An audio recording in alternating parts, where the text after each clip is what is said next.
I destroyed my family's life, and I don't regret it. Looking back now, I can see how everything unraveled and how my actions led to an outcome that, while painful, feels justified. This story began 10 years ago when I was just 19, still naive and deeply in love with my first serious boyfriend, Kevin. The holiday season was supposed to be a time of joy and family togetherness, but it quickly became the darkest period of my life. I'll never forget the day I found out that Kevin was cheating on me. What made it even more gut-wrenching was that the person he was cheating with wasn't just some stranger or casual acquaintance, it was my older sister, Jen. Jen wasn't just my sister, she was my role model, someone I looked up to and admired. We had always been close, sharing secrets, dreams, and countless memories. To say that I was devastated doesn't even begin to cover it. The betrayal cut deep, not only because of Kevin, whom I loved dearly, but because of Jen, who I trusted more than anyone in the world. I thought the situation couldn't get any worse, but I was wrong. When I finally mustered the courage to confront my family about what had happened, I was met with a reaction that broke me even further. Instead of offering me support or understanding, my parents sided with Jen. This wasn't entirely surprising, given that Jen had always been the golden child in our family. She was the one who could do no wrong, the one my parents were endlessly proud of.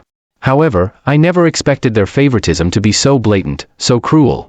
They downplayed my pain, telling me that these things happen and that family always forgives. They urged me to forgive and forget, as if the deep wound in my heart could be patched up with a few hollow words. My pleas for understanding were met with cold indifference. My father, never one to entertain what he considered drama, told me to stop being so melodramatic. My mother, who I had always turned to for comfort, shocked me by saying she was disappointed in me. She claimed that she had raised me to be stronger, to rise above such things, as if my pain was a flaw in my character rather than a natural response to being betrayed by the two people I loved most. Jen's response was the final twist of the knife. She offered a half-hearted apology, saying that she and Kevin were truly in love and had never intended to hurt me. Her words felt like a slap in the face, as if she believed that her so-called love with Kevin somehow justified the devastation they caused. In the weeks that followed, I spiraled into a deep depression. I was completely alone, surrounded by people who refused to acknowledge the gravity of what had happened. The sense of betrayal and isolation was overwhelming. I felt like I was drowning in my own misery, with no one to pull me out. My days blurred together as I slipped further into a state of numbness. I barely ate, barely slept, and rarely spoke to anyone. I shut myself off from the world, unable to face the reality of what my life had become. My parents kept pushing me to move on, insisting that Jen was still my sister and that she should matter more to me than any man. But their words only made me feel more suffocated, more trapped in a situation I couldn't escape. As time went on, the pain became unbearable. I couldn't see a way out of the darkness that had consumed me. I was convinced that Kevin was the love of my life, and the thought of living without him, knowing he was with my sister, was too much to bear. I felt like I was losing my mind, unable to comprehend how the people I loved could betray me so deeply and then act as if I was the one in the wrong. In my despair, I made a decision that, at the time, felt like the only way to end the agony. I decided to end my life. I remember writing my suicide note, pouring out all the pain and anger I had been holding inside. I wrote about Kevin's betrayal, about how Jen had destroyed our bond, and how my parents had abandoned me in my time of need. The words were filled with bitterness and despair, a reflection of the darkness that had taken over my soul. I scheduled the note to be published on my Tumblr after I was gone, hoping that maybe, just maybe, people would understand the depth of my suffering after I was no longer around to explain it. On the night I planned to end it all, I swallowed a bottle of pills, hoping that the darkness would finally swallow me whole. But fate had other plans. My best friend and roommate, Ellis, found me before it was too late. I was unconscious when she found me, and she immediately called for help. I don't remember much of what happened next, just fragments of waking up in the hospital, feeling detached from everything around me. I was placed on a psychiatric hold because I was still considered a danger to myself, and during that time, the only people I allowed to see me were my grandparents. They were the only ones who hadn't betrayed me, the only ones I still trusted. When I was finally released from the hospital, it was my grandparents who took me in. They brought me to their home, where they surrounded me with the love and support I so desperately needed. They arranged for me to see a therapist, helped me get on the right medication, and stayed by my side every step of the way as I slowly began to piece my life back together. During this time, I completely cut off contact with my parents and Jen. I didn't want to hear from them, didn't want to know what they were doing or how they were feeling. To me, they were dead. It wasn't until a month later that I learned the full extent of what had happened after my suicide attempt. Ellis told me that her then-girlfriend, who had been furious on my behalf, had shared my suicide note on her Facebook page. She had tagged my parents, Jen, and Kevin in the post, calling them out for their actions. Her post went viral, spreading quickly across social media. With over 1,000 friends on Facebook, her message reached a wide audience, and soon, my family and Kevin were being bombarded with backlash from all sides. The response was overwhelming. People were horrified by what my family had done, and they didn't hold back in expressing their disgust. My mother, who had always been active in her church, found herself ostracized by the very community she had been a part of for years. My father's friends, many of whom had known our family for a long time, stopped talking to him altogether. Jen, who had always been surrounded by a close-knit group of friends, found herself abandoned as people learned the truth about her betrayal. Even Kevin, who had lied to his deeply religious family about our breakup, faced serious consequences when the truth came out. He had told his family that we had ended our relationship amicably and that God had guided him to Jen, but when they found out about his lies, they shunned him as well. As for my grandparents, they were livid when they learned how my parents and Jen had treated me. They told my mother that she was dead to them, cutting her off completely. They were the ones who forced my parents and Jen to back off, warning them never to contact me unless I reached out to them first. But I never did. In my eyes, they were no longer my family. They had betrayed me in the worst possible way, and I couldn't forgive them for that. Looking back now, I can see how my actions set off a chain of events that ultimately destroyed my family. But I don't regret it. They pushed me to the brink, and in the end, they paid the price for their cruelty and indifference. I lost a lot during that time: my first love, my relationship with my sister, my sense of trust in the people who were supposed to love me unconditionally. But I also gained something: the strength to walk away from a toxic situation and rebuild my life on my own terms. And for that, I have no regrets. Kevin eventually broke up after his parents, worried about the direction his life was taking, sent him away to reconnect with his faith. They believed he needed to find Jesus again, and that this would somehow save him from whatever path he was on. After he left, he just faded from my life, and I never heard what became of him. It's strange to think that someone who was once so significant could just disappear, but that's exactly what happened. Jen's story is a bit more complicated. She had to move away because she couldn't handle the constant judgment and cruel whispers from people around her. They labeled her with a word that hurt her deeply, and she couldn't bear it anymore. It's been a decade since I last spoke to her or even saw her face. From what I've heard through the grapevine, she now has 3 kids, each from a different father, and she's not with any of them. Her life sounds chaotic, and I sometimes wonder if she's found any happiness or if she's still running from the ghosts of her past. My parents, on the other hand, didn't move away, but they might as well have. They became social outcasts in our community, withdrawing into their home and shutting the world out. We rarely speak, and when we do, it's only about the most superficial things. There's no depth, no connection, just empty words exchanged out of obligation. They missed every important moment in my life: my birthdays, my high school and college graduations, my engagement, and even my wedding. Each time, I told myself it didn't matter, but the truth is, it did. Their absence hurt, and it still does. Now, with my own child on the way, I've decided they won't be a part of my child's life either. I know this decision causes them pain, but I can't bring myself to care. Outwardly, I tell everyone that I don't care about my parents or their feelings. To an extent, that's true. But there's another part of me, a darker part, that actually feels a twisted sense of satisfaction knowing that they are suffering. I've never admitted this to anyone, not even my therapist. I know these feelings aren't healthy, and I'm fully aware that they're probably just a result of my deep-seated resentment. But I can't help it. The pain they caused me was so intense that it nearly drove me to end my life. Now, seeing them suffer feels like karmic justice. It's as if the universe is balancing the scales, and for once, I'm not the one who's hurting. Sometimes, I even hope that they feel the way I did, alone, abandoned, and like no one cares about them. I know these thoughts are toxic, but they bring me a strange kind of comfort. Maybe one day I'll tell my therapist the whole truth about how I feel, but for now, I just needed to say it, even if it's just to the void.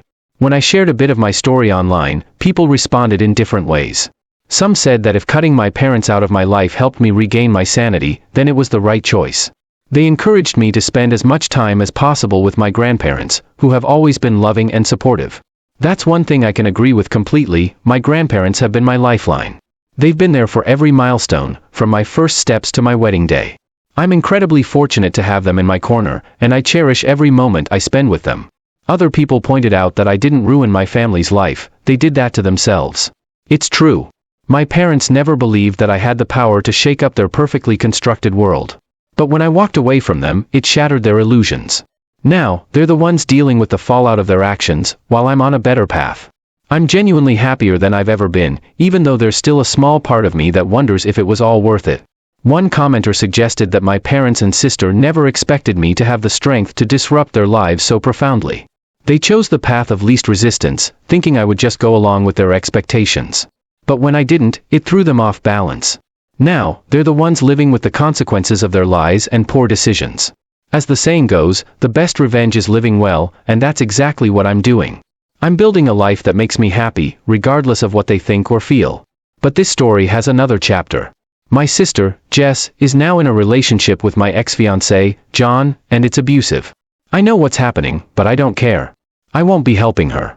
5 years ago, Jess betrayed me in one of the worst ways possible. She slept with John, the man I was supposed to marry. She claimed she'd been in love with him for years and that she just couldn't resist the opportunity to be with him when it presented itself. John, for his part, was angry with me for not fighting for our relationship. He wanted me to beg, to cry, to show that I still cared. But when I found out about their affair, I was done. I felt nothing but disgust for both of them. I've always been a person who believes in clear boundaries. Once someone crosses a line, there's no going back. I cut ties with my mother when she cheated on my dad, and I've done the same with friends who cheated on their partners. To me, cheating isn't just a mistake, it's a deliberate choice to hurt someone who trusts you. When I caught Jess and John in my bed, Jess was in tears, begging me to understand. But all I could see was the betrayal. John tried to guilt-trip me, saying that if I had only fought for him, he wouldn't have strayed. He even had the audacity to suggest that if I had been more attentive to his needs, he wouldn't have cheated. But the truth is, I had already stopped caring long before that moment. I was always the one initiating, trying to keep our relationship alive, but after our engagement, I realized I was done trying. Now, Jess is living with the consequences of her actions. She's stuck in an abusive relationship, and as much as it might make me seem cold, I don't feel any sympathy for her. She made her bed, and now she has to lie in it. He claimed that his libido was lower than mine, implying that he just didn't have the same sexual drive that I did. But I know the truth, I'm confident that I'm a good lover. The real issue wasn't his libido, it was his lack of effort. He simply didn't want to put in the work to maintain our intimacy. Even if I hadn't been making an effort to initiate sex regularly, that still wouldn't justify what he did. Cheating is never excusable. When I discovered his betrayal, I didn't hesitate.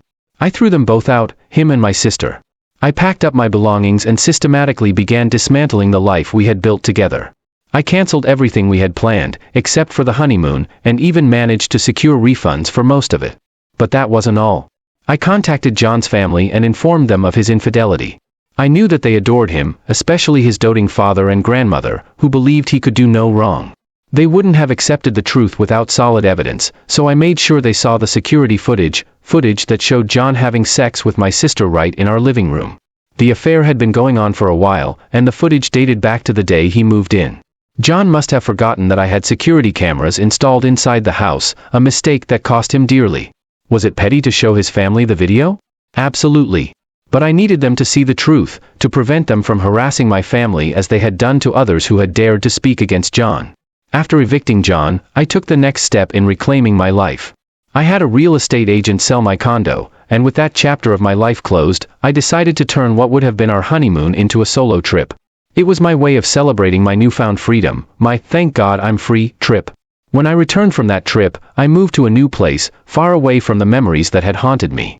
I've always believed that cheaters, liars, betrayers, and perverse individuals do not deserve forgiveness or second chances. I learned that lesson the hard way from my parents' tumultuous relationship. My father spent years forgiving my mother, giving her chance after chance, only for her to betray him repeatedly. Each time, she would play the victim, saying things like, "You said you forgave me," or "I can't help it, it meant nothing." It took him far too long to break free from that cycle of forgiveness and betrayal. But I vowed never to make that mistake. I refused to be trapped in a cycle of endless forgiveness that only enables bad behavior. Fast forward 5 years, and Jess and John had gotten married. They had a rushed wedding because Jess was pregnant, and they moved into her apartment together. Now, they have 3 children, 2 boys and a newborn girl. Their lives aren't the fairy tale they might have imagined. They have no friends and little family support, except for my mother, who, for some reason, still helps them. My dad is involved with his grandchildren, but he's made it clear that his involvement is limited. He doesn't provide financial support, refuses to babysit, and won't even let John into his house. One night, while I was visiting my dad, Jess showed up at his house in the middle of the night. She was a mess, her children in tow. She had a black eye, marks on her neck, and bruises on her arms. My initial concern for her safety vanished the moment she started talking. My dad, always the compassionate one, brought them all inside. But as soon as Jess opened her mouth, my worry was replaced with a cold realization. She began crying and babbling about how John had gotten angry with her because she wasn't me. That's right, he wanted her to be me, Little Miss Perfect, as she put it. Jess rambled on about how John expected her to fill my shoes, even though I was the one who had walked away from him. Dad tried to interrupt her, to calm her down, but I told him to let her talk. I needed to hear this. What came out of her mouth next was a tirade of self-pity and blame. Jess said that it should have been me who John hated and hit, not her. She blamed me for John losing his family, claiming that they only had our mother's support because of me. She accused me of not loving John enough to fight for him, unlike her, who had stuck by him no matter what. According to Jess, everything that had gone wrong in their lives was my fault. She was sick of how I had run away from the situation and yet still managed to ruin her relationship with John. Even their wedding, she claimed, was overshadowed by thoughts of me, what I would have wanted, how I would have done things. And their intimacy? Apparently, it always ended with John comparing her to me, telling her things like, sex with Opie was better, you need to try harder. In Jess's warped view, John hitting her for the first time was my fault. Why? Because her children look like our mother instead of me, who resembles our father. She said that even her children are treated like afterthoughts by John because he had hoped they would inherit better genes like mine. They had another child because John wanted one who looked like me, but this one didn't either. And then, the most absurd request of all, Jess asked if I could talk to John, thinking that somehow, I could make things better for her. After hearing all this, my dad finally stepped in. He told Jess that her children could stay with him, but she was on her own. He advised her to go to the police or to our mother. Jess, still desperate, turned to me, begging me to convince Dad otherwise. I couldn't believe what I was hearing. Was she serious? I told her the truth, she was in this situation because of her own choices. She's older than me, yet she decided to have an affair with a man and then marry him, even though she knew he was still hung up on me. She's the one who isolated herself from any viable support system by being a terrible person. No one deserves to be mistreated, and I don't see this as karma, but Jess stopped being my sister the moment she slept with John.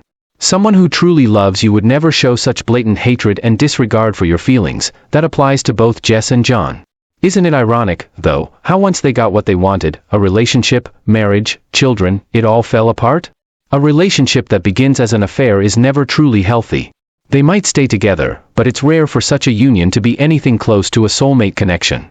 And by the way, if John was so in love with Jess, why didn't he fight for her? Why did he need her to become a version of me? In the beginning, the relationship was already on shaky ground. When things started to fall apart, the instinct to fight for it kicked in. However, the way this person went about it was fraught with desperation. Over the course of 3 months, they tried every method they could think of to salvage what was left of the relationship. They begged, pleaded, and argued, attempting to reach out to anyone who might listen and help them get messages through to their partner. But these efforts were in vain, mostly falling on deaf ears or worse, alienating those who were once neutral bystanders.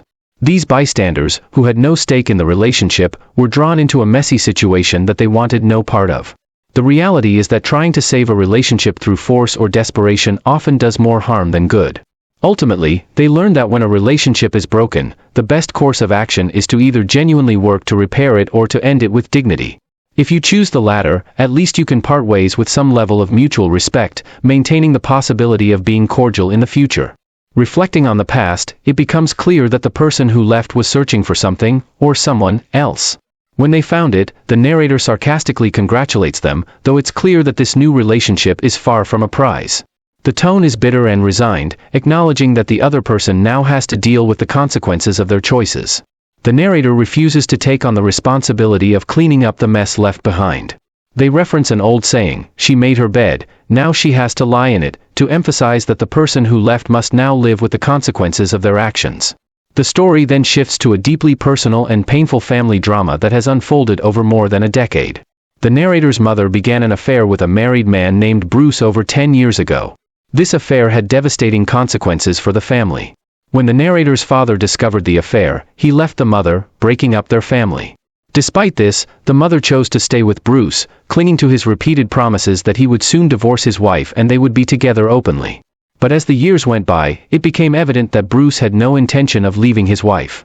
He was content to live a double life, keeping the mother as his secret lover while maintaining the facade of a stable marriage. For over 10 years, the narrator and their 3 siblings were forced to live with this dark secret, pretending that everything was normal while knowing that their mother was the other woman in Bruce's life. The family was burdened with the responsibility of keeping this secret, all the while being subjected to Bruce's presence, a man they all deeply disliked. Bruce was seen as a creepy, manipulative figure who no one in the family could stand, yet they had no choice but to tolerate him for the sake of their mother. This situation created a toxic environment, filled with tension and resentment. Eventually, the weight of the secret became too much for the narrator to bear. They were consumed by guilt and anger, knowing that their mother was living a lie, and that Bruce's wife was completely unaware of her husband's betrayal. After years of stalking Bruce's wife on social media, trying to understand what kind of life she was living, the narrator reached a breaking point. They decided to take matters into their own hands, even though they knew it would likely destroy their relationship with their mother.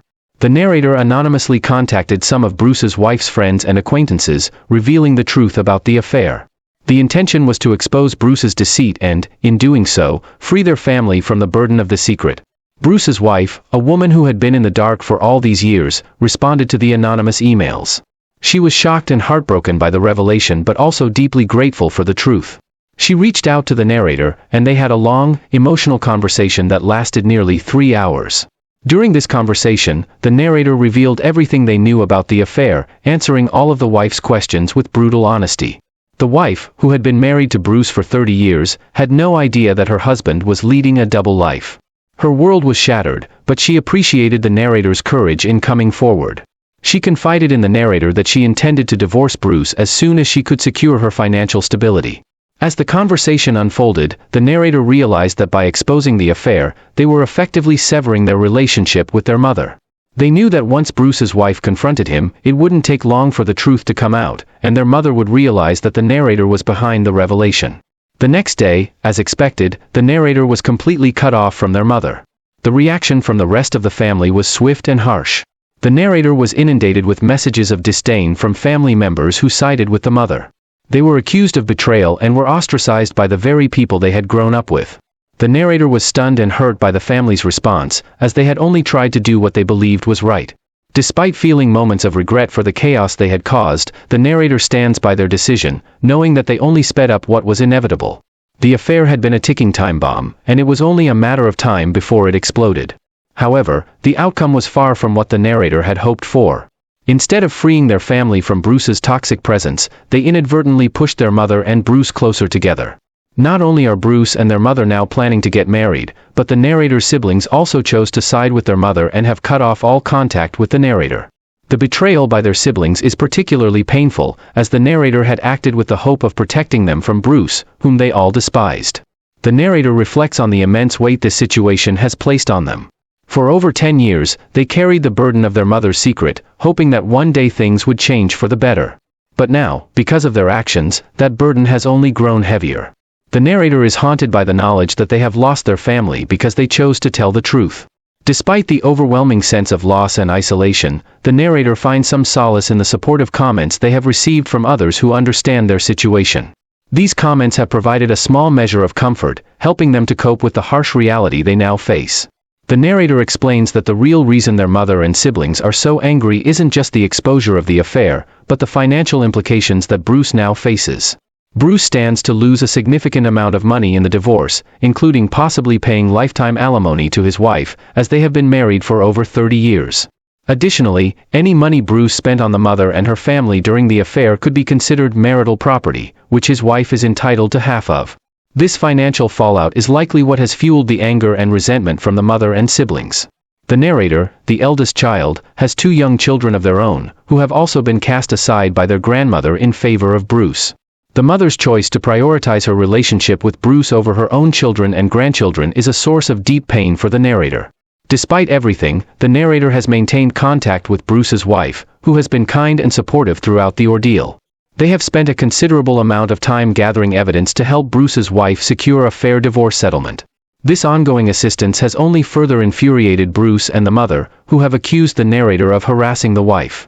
This accusation has added fuel to the fire, intensifying the family's hatred toward the narrator. In the end, the narrator is left to reflect on the tragedy of their situation. They were forced to choose between keeping a dark secret and losing their family. Although the choice they made led to their isolation, they believe it was the right one. The narrator concludes by expressing a bittersweet sentiment. Despite the pain of being cut off, they remain firm in their belief that the truth needed to come out, even if the consequences have been more severe than they ever anticipated.